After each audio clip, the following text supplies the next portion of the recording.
Yo, what's going on, everybody? It's straight out of Boston here. Today I'm back for episode number 9 of my New York Mets Dynasty series here on Out of the Park Baseball 19. And today we are back with the midseason episode for year number 2. And we have had an interesting season so far, off to a very good start record-wise with 37 wins in our first 53 games.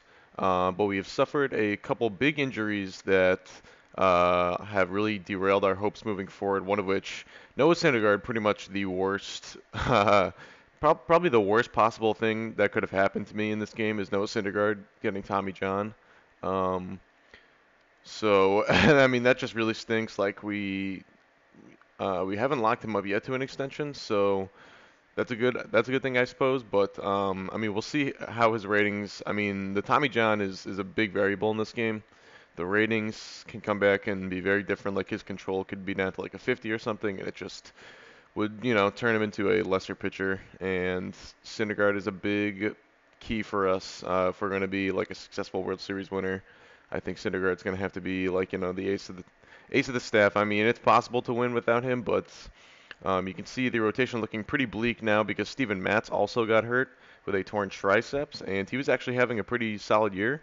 The peripherals, I guess, weren't even that good, but at least production-wise, he had given us eight, pretty solid starts so far. Only 2 home runs allowed in 36 innings, so definitely gonna miss him as well. And then just some other minor ones, but really the two big ones being Syndergaard and Matz. So luckily we did get Cody Anderson off of waivers, and he's been okay so far. Definitely not really counting on him for too much as a starting pitcher. We also called up Justin Dunn. He's looked pretty good through 3 starts. Got a nice strikeout to walk ratio, pretty low strikeout numbers and low BABIP, but we'll see if he progresses into anything for us. I mean, he's definitely going to get a shot of the rotation. Callaway choosing to leave Rodon in the bullpen, and our bullpen's been pretty up and down. Nicasia's having a nice year, but Jansen has struggled. But the guy we signed, has been pretty good, and Betances has been very good. So pretty satisfied with the bullpen. It's really the lineup. The lineup is the only reason we're not like a stacked team because you can see we have the number 1 starters ERA, the number 3 bullpen ERA, and the number 1 defensive efficiency. But we're only 6th in runs scored. So, guys like Rosario really not hitting still. Dominic Smith actually is kind of having like a breakout year. His ratings are going up. It seems like every time I check on him, and he's just having another ridiculous year. Like if his contact is really that good, he's going to be a pretty nice little first baseman for us. So I'm really, really happy with how that has gone. Gurriel has been a successful addition to the team. He's playing third base almost every day, and at least so far, hitting the ball really well with what look to be sustainable numbers. Conforto having a good year, Shuang having a good year, Harper having a really good year, Betts having a pretty decent year, but guys have been banged up, and it's really just a couple spots. Plawecki and d'Arnaud, neither of them have really grabbed the catcher position by the horns by any means, and Rosario. I feel like we should actually probably have a better offense than we do. Maybe some of that's bad luck, only being 6th in runs scored. We are 3rd in on base and 1st in home runs.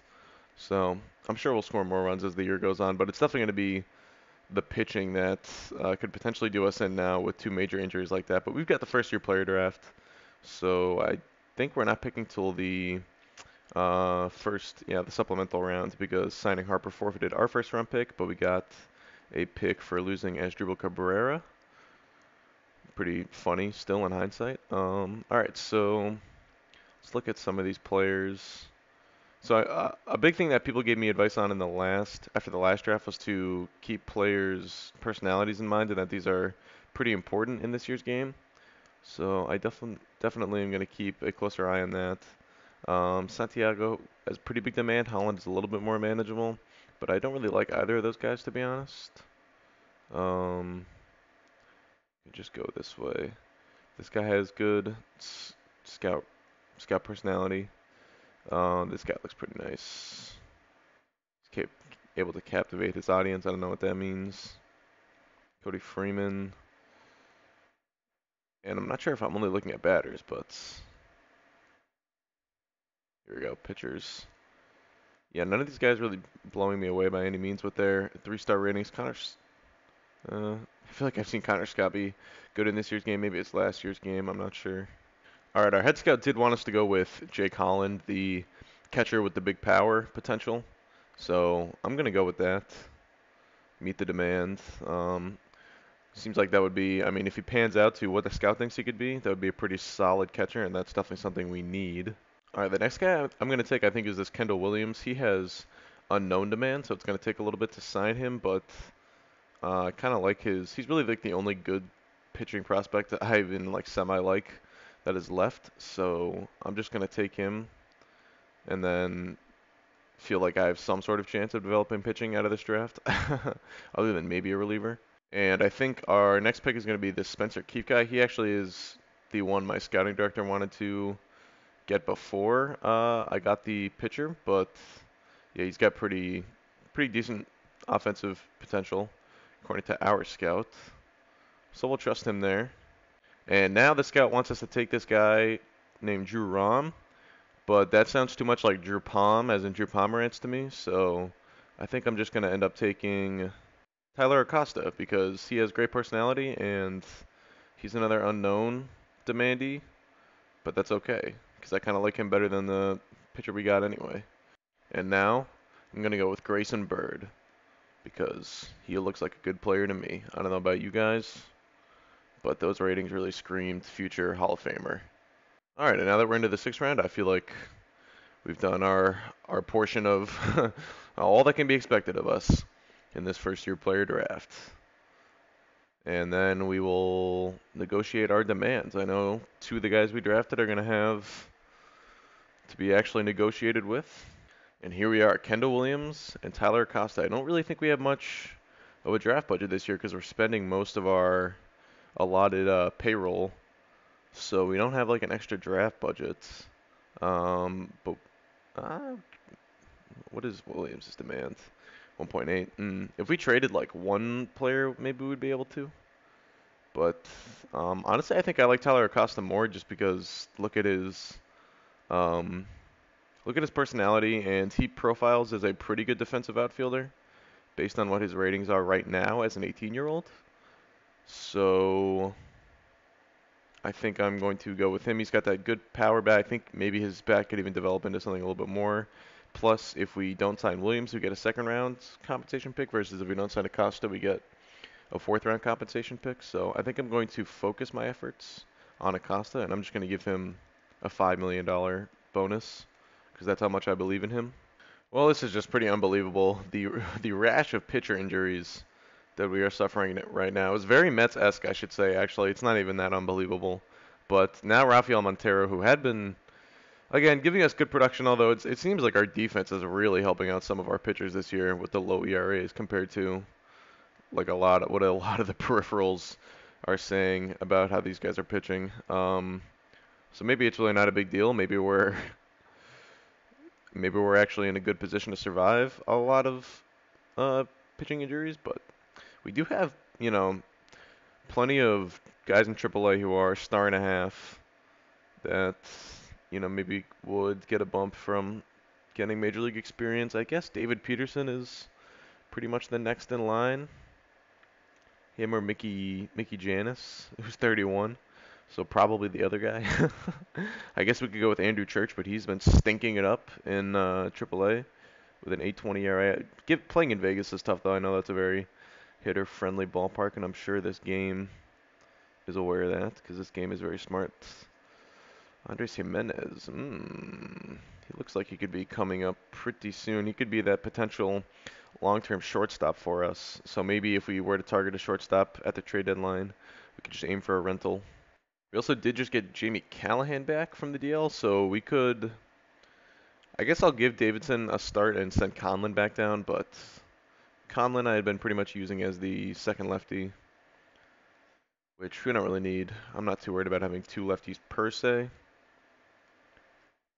because Callahan I would I would hope Callahan develops into a guy who can face lefties and righties, quite frankly.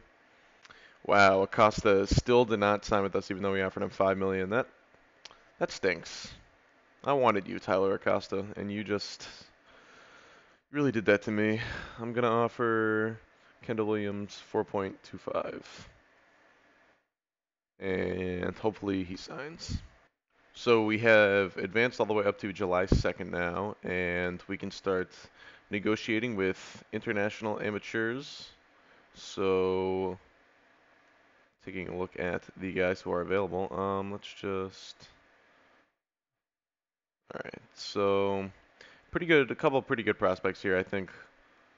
Um, Lozada and Juan Castillo. Well, Charrington thinks much more modestly of Castillo. His personality is not bad.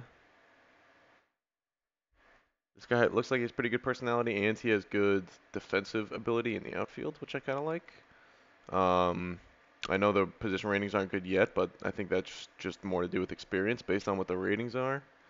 And our head scout still thinks Lozada would be a pretty phenomenal offensive player, so I think we're going to try and sign him to the full 5 million if we can.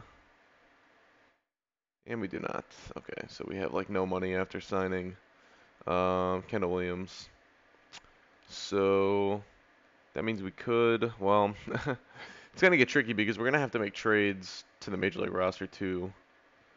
And our payroll's pretty maxed out right now.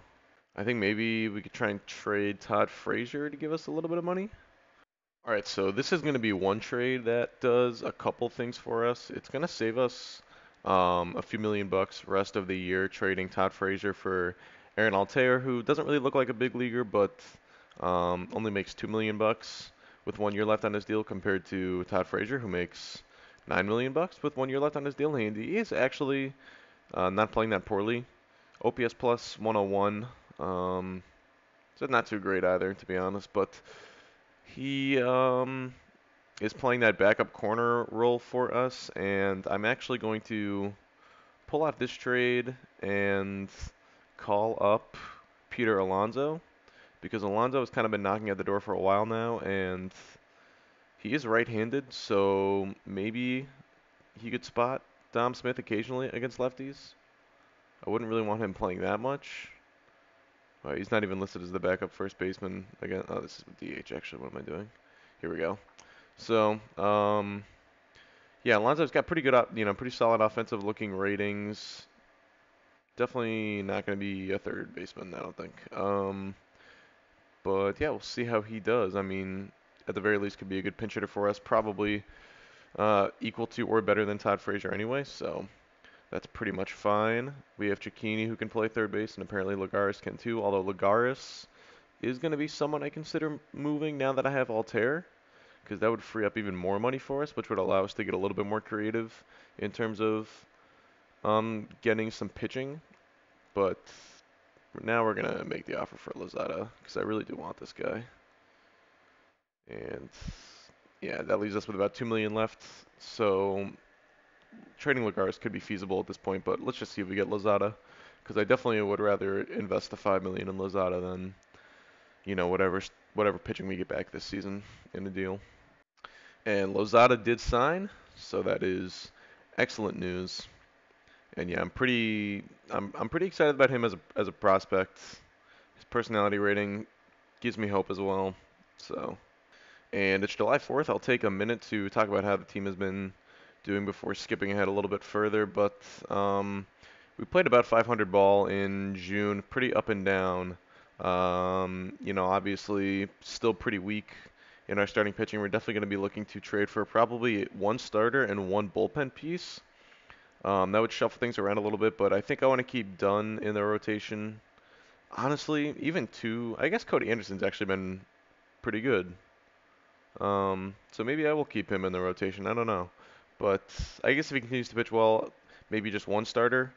But having both Dunn and Anderson in the rotation is a little bit risky, I think, especially come postseason time. But bullpen-wise, I think I'm pretty ready to give up on Rodon, just because no matter what, Callaway will just never give him a chance as a starter. It was starting Ta. He was starting Ta, not it. Um, oh my God, who's that for 5 weeks now? Wow.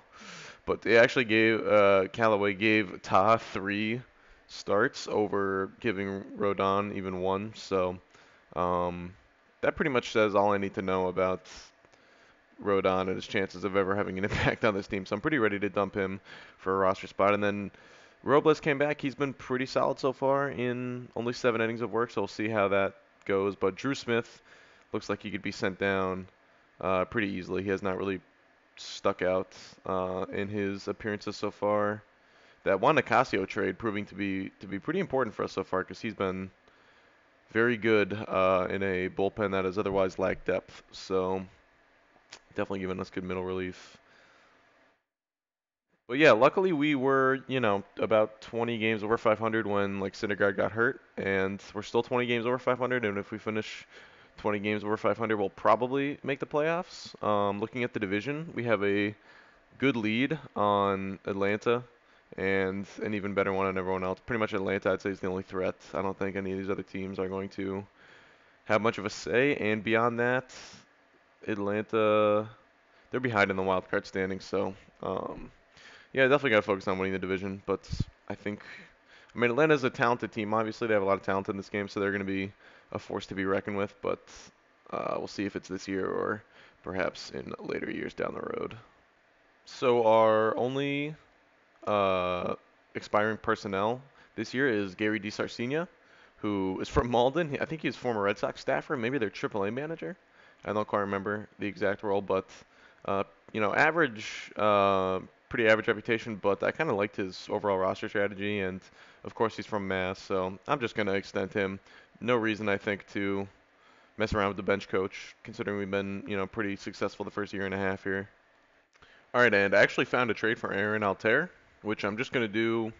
Honestly, I'd rather keep Lagares.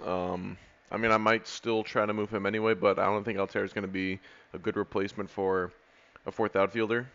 And Herrera was actually on waivers earlier in the year. I tried to get him from Colorado because he had been pitching not too bad, but he's been pretty bad with Toronto. They're ready to give up on him. Only cost $1 million, so it actually saves us a little bit of money. The other guy I liked was, well, actually I didn't see these guys up top. Nate Jones is kind of interesting.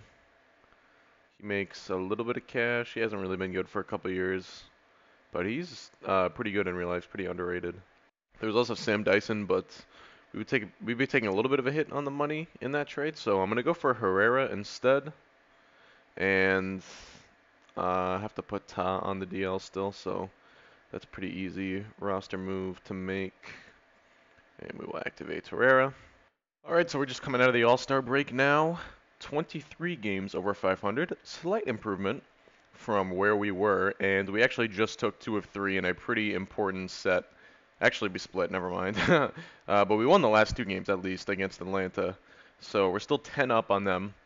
Pretty sizable gap. They are around 500, and the run differential, actually their run differential is about plus 50, which is not bad. Yeah, so their run differential is that of a team that's 10 games over 500 as opposed to 3.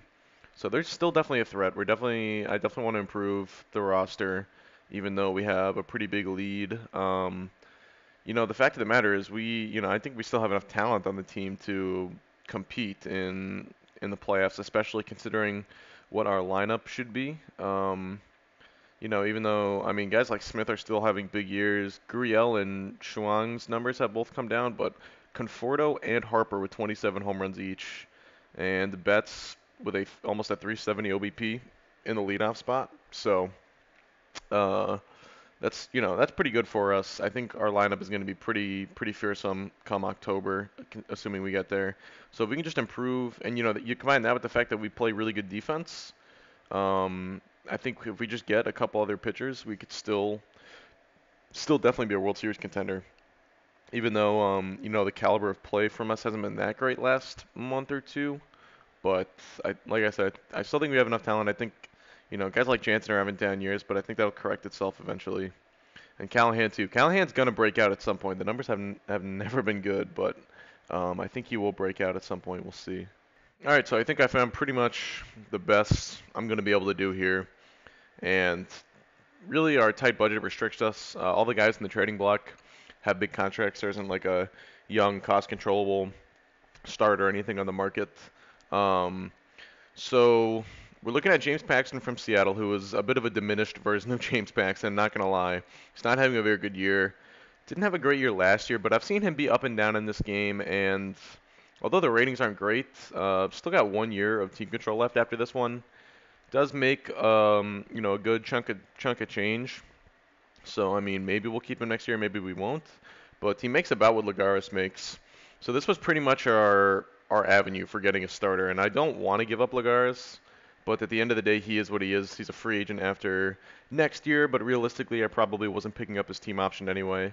So it's a little bit too bad that we have to give him away. And then Bryce Brent's, obviously I don't really care about. Robert Emery kind of interested me a little bit because he's got this good personality. 14th round pick of ours, having a pretty good year in A ball, but I looked closer at the numbers and he's still striking out 8 times for every 1 walk he works.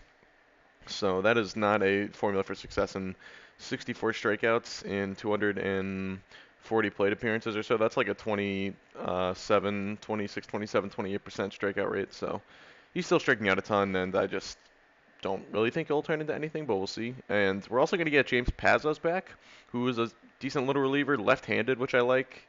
I actually had him in my A's save for a couple of years. He had a good year last year, as you can see. Um, so pretty excited about getting him, honestly. And then we're also going to get back Guillermo Heredia to take that fourth outfielder role for now. That's still something I could look to upgrade in like August, but I think for now, he plays decent defense, and him and Lagares are both not very good offensively, but really it's the defense I care about, and hopefully we won't be using him too much anyway. So that is the full trade, and we're gonna do that. I couldn't really mess around with the money too much because Seattle also had like no budget space. They actually had literally none. We had a little bit of budget space, but they had literally none. They were like 40 million in debt or something. So, all right. We're gonna have to mess with the roster a little bit so we can. The question is, do we DFA? We need 2 spots. I think we'll send down Peterson for now. I'm just gonna keep Rodon because I'm paying him anyway, and from a talent retention perspective, I think it's still the best move if I can keep him, but I still have to get rid of one more spot, so it's probably going to be Drew Smith's. And then we have other guys in the 40-man we could consider putting over Rodon on the playoff roster if and when we get there. And we've got some more pitching depth. So we have some, I like Ram. Now this guy's not a member of our bullpen. He's struggled for a couple years now. He had a good strikeout to walk last year, but never really felt too confident with him on the mound anyway, quite honestly, and just his ratings are not that good. Extreme fly ball pitchers, not what you like to see. Tyler Bachelor, kind of a similar profile. He was struggling for us at the major league level. And yeah, other than that, no one who really like stood out. So it's July 30th now, and I'm still thinking about making a play for another pitcher. I mean, we are 0-4 since the All-Star break. Definitely not how you want to start. And now only 8 games up on Atlanta. So, yeah, definitely still going to consider making moves for pitchers, but honestly, I think it's going to be pretty tough. We don't really have any other movable contracts, I think, that could open up money for us. And at shortstop, Rosario's definitely sort of turned into a problem. I think I'm going to, late in the year, maybe on September 1st, call up Andres Jimenez and just see what he can do. I don't think he's gonna hit much, but he can definitely play a major league shortstop, and he has been hitting well in Double A. I'm just gonna call him up to Triple A right now, and hopefully he stays there. So I'm trying to sort of fast track him. Yeah, there are definitely still spots on this roster I could see myself upgrading even before July 31st, but also possibly before August 31st. So this is another starter on the market that kind of interested me, Andrew Triggs. He has a couple years of team service left, team control, and he's had decent numbers the last couple of years. Pitching for Oakland, looks like he was just flipped to Minnesota. Kind of curious for what. Looks like a couple prospects, a couple nothing prospects it looks like to me. But yeah, so the offers for him, I don't really want to give up Gavin Cicchini because he's another shortstop option. He actually has played relatively well this year. Doesn't really hit for any power, but um, other than that, I mean, I'm not just gonna give up Rosario for him. I don't think, although his numbers are so bad, I probably should consider it. But I'm just gonna be stubborn about it for now. So I don't really like any of those potential trades unless I could do a package around this. Okay, wow, they would just do this catcher for him. The only reason I suggested this is because this catcher I also could have traded for another guy on the trading block, Grant Dayton, who is a 31-year-old reliever, left-handed with pretty good numbers in Atlanta this year. Very good numbers, I should say, even. And same amount of team service left as Triggs, but I think honestly, we we might need Triggs more. I guess Paxton. I just have like no faith in Paxton, honestly. I kind of just did that move because the salary matched with Lagares. Like, I don't know. Maybe I mean, that's pretty much the only way I was going to be able to trade Lagares. I wasn't going to get like nothing back for him.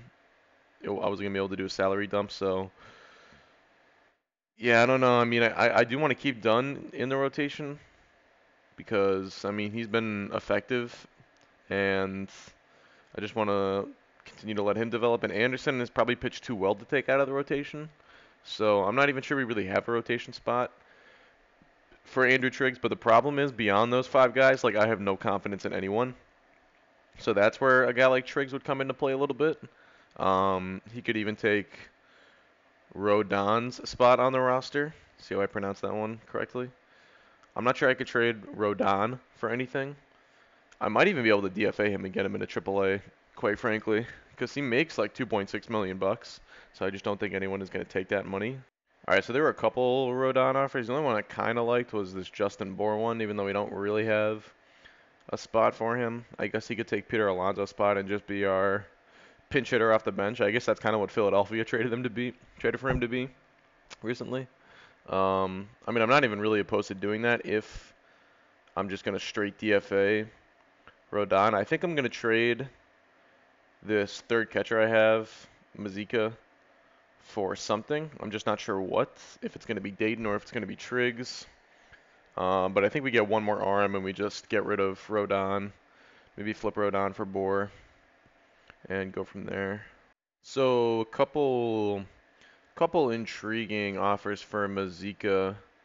One of them was a young shortstop, Garrett Hampson, who got offered to us, who kind of looks like he wouldn't really be anything more than a decent player, but good personality. And our scout actually thinks he's an above-average, everyday big league player with a primary position at shortstop, which could be what we need. But I also do kind of like the prospect of getting, one of the pitchers that was offered to us, like an Andrew Triggs, or possibly a Raisel Iglesias, who has had up and down. Well, he had good numbers last year. Peripherals this year are pretty solid, but the WHIP is kind of high, and I mean the ERA is not great. Kind of like that personality. And yeah, he's got good but not great rating from the scouts. So I'm kind of torn, honestly. I like both of those players. I wonder if I could get that shortstop for something else. All right, I can get the shortstop for this guy who was our second round pick. Who I think I'm okay giving up this guy, honestly. Like, he's listed as a closer. Our head scout thinks he only has 2-star potential. And those ratings don't really blow me away. These ones don't really either, especially if the movement doesn't develop. So I think I'm just gonna. Also lacks an edge apparently. So I think I'm fine trading away Vodnik for the shortstop. I really like the shortstop. So I'm gonna do that trade. That guy could play a factor for us. So then the question is, do I want to trade Mazika to the Reds for Iglesias, or do I want to get Andrew Triggs? I think I like getting Iglesias more than getting Grant Dayton, quite honestly. Although maybe Dayton is what we need, because if we get rid of Rodon, that would give us 2 lefties in the pen, which would be nice. But then we just don't really have like multi-inning guys. I mean, other than maybe Jansen, I could see using in a multi-inning role, and Tom when he comes back. That's the other thing I have to keep in mind, is I do have to make a roster move for Todd at some point. But I think that could pretty easily be Jamie Callahan. because he has options left and he has struggled, and I can just bring him back September 1st. All right, and I've decided I'm going to go with Triggs because the starting pitching is more valuable to me. So then I'm going to ship Rodon off to St. Louis for Justin Bour, and they are going to accept that deal.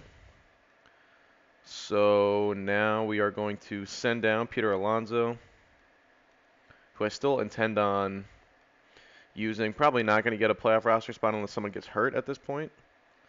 And now let's just see what Callaway does with the rotation. He puts Dunn in the bullpen, which I'm fine with. And all right, I think the rest of this we're just going to roll with. Robles and Herrera in the bullpen. Still don't feel absolutely fantastic about that, but that's okay. One of them is going to end up probably giving up his playoff roster spot for Callahan anyway. So, all right. And then other than that, I think we're just going to roll with what we've got, position player-wise. We're going to have Rosario and the shortstop we traded for in the mix, along with Jimenez for that shortstop role. Jimenez or Jimenez? I'm not sure, honestly. And then catcher, we're gonna hope either Plawecki or Darno can provide us something, because we don't really have much hope beyond that. But all right. So we're gonna advance through the deadline, and then I'm gonna wrap up this video.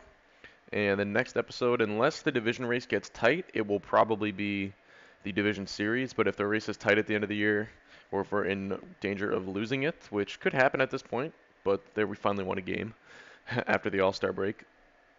But Paxton got hurt. That's okay. He's out for a week. I'm just gonna throw him on the DL. That'll give Dunn another start, and we can call up Tyler Bashlor. So Hampson is the guy to monitor. I'm definitely gonna get him on the 40-man. Gonna put him and Jimenez on the 40-man, and that makes them eligible for postseason play. So then I can just call them both up September 1st, honestly, and see what happens. And other than that, I don't think I really want anyone else on the postseason roster potentially. None of these guys, so I think we're good on that. And all right, that is going to do it. So I hope you guys did enjoy. Thanks for watching, and I'm out. Peace.